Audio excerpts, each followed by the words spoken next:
12 o'clock midnight.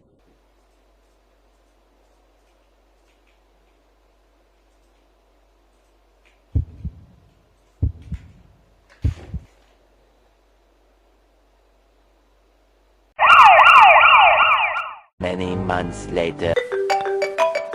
Hey kawan semua, lama tak jumpa. Memang susah nak berjumpa dengan semua khasnya pada waktu MCO. Hanya terpaksa jumpa semua dalam atas talian. Harap semua masih berada dalam keadaan yang sihat dan selamat. Gabriel, kenapa awak masuk ke hospital? Saya berasa pening kepala dan pengsan lah apabila bermain video game pada malam itu. Nasib baik adik saya perasan dan bawa saya ke hospital. Doktor kata tekanan darah saya amat tinggi kerana saya lewat-lewat tidak tidur dan duduk di depan komputer selama beberapa jam. Saya pun ketagih kepada gadget-gadget sehingga saya tidak tahu jawab soalan peperiksaan.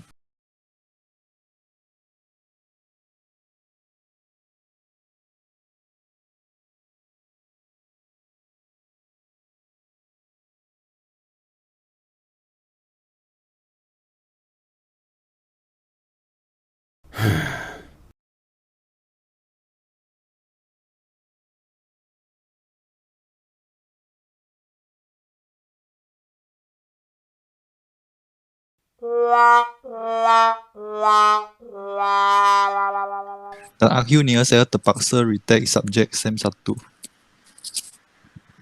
Memang tidak dapat dinafikan bahawa penggunaan gadget telah membawa banyak kesan terhadap kesihatan diri serta kita akan target terhadap penggunaan gadget seperti membuang banyak masa dalam permainan peranti elektronik sehingga keputusan akademik terjejas. Jadi, apakah falsafah yang boleh kita contohi sebagai panduan kehidupan kita? Tahun ini, saya telah mempelajari subjek falsafah dan isu semasa dalam Menara Gading.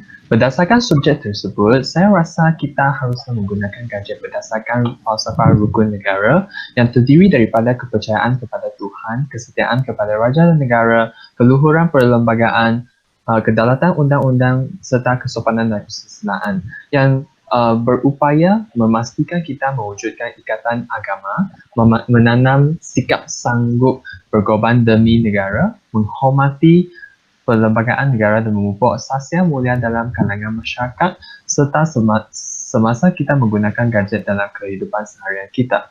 Selain itu, falsafah teknologi juga berupaya menjadi panduan kita dalam penggunaan gadget.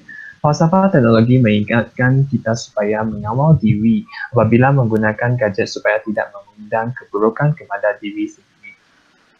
Jadi, Witcher dan Gabriel perlu menentukan atau menghadkan masa semasa menggunakan gadget supaya tidak terlalu leka terhadap penggunaan gadget elektronik. Kalau belajar sampai sangat letih, jangan menghabiskan masa lapang awak dengan bermain gadget. Anda digalakkan untuk melakukan sedikit senaman bagi mencerdaskan otak dan minda.